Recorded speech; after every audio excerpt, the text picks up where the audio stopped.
नमस्कार, मी राम बीडकर. PM न्यूजमध्ये आपलं स्वागत आहे. आता पाहतोय आपण या ठिकाणी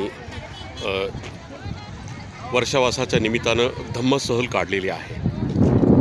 ही धम्मसहल पुलगाव वर्धा येथून निघालेली आहे आणि PM न्यूजच्या माध्यमातून आपल्याला हे जे चित्र दिसतं आहे,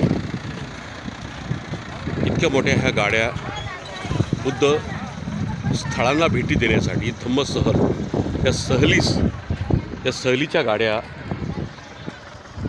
आणि हे सगळं वातावरण आपण पाहिलं ते सहल निघालेली आहे. किती मोठ्या लांबच्या लांब पल्ल्याच्या गाड्या आपल्याला दिसत आहेत ह्या, आणि सगळ्या गाड्या ह्या धम्मसहलीसाठी निघालेल्या आहेत. जिथे जिथं धम्मस्थळं आहेत त्या ठिकाणी या गाड्यांचा सगळा ताफा त्या ठिकाणी निघतो आहे. आपण पाहिलं तर प्रचंड प्रमाणात ही गर्दी आपल्याला दिसते आहे. खचाखच भरलेलं हे आपण सगळे धम्मसहलीला जाताना उपासक आणि उपासिका केळझर येथून ही क्षणचित्र आपण लाईव्ह पाहतोय PM न्यूजच्या माध्यमातून.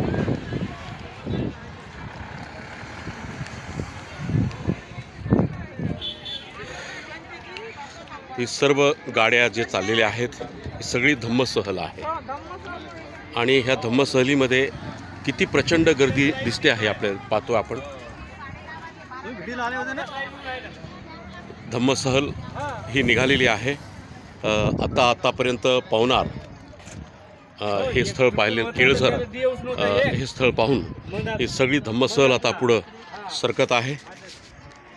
धम्मसहलीमध्ये किती वाहनं प्रचंड प्रमाणात या ठिकाणी आपला गर्दी अंदाज दिसतो आहे.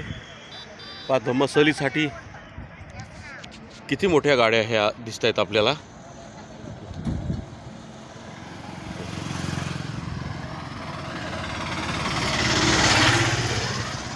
उपासक आणि उपासिका पांढऱ्या वस्त्रामध्ये आपल्याला दिसत आहेत. आपल्याला विनम्रपणे जय भीम बुद्धाची विनम्रता दिसते आहे ताईमध्ये.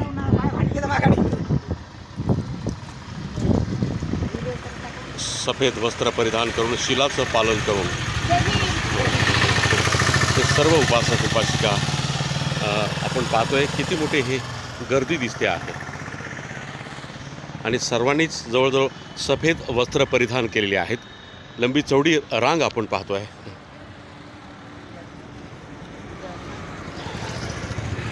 केळझर हे स्थान आहे. वर्धा जिल्ह्यातलं हे शेवटचं गाव असावं असं एकंदरीत दिसतं आहे. लंबी लाईन आपण पाहतोय.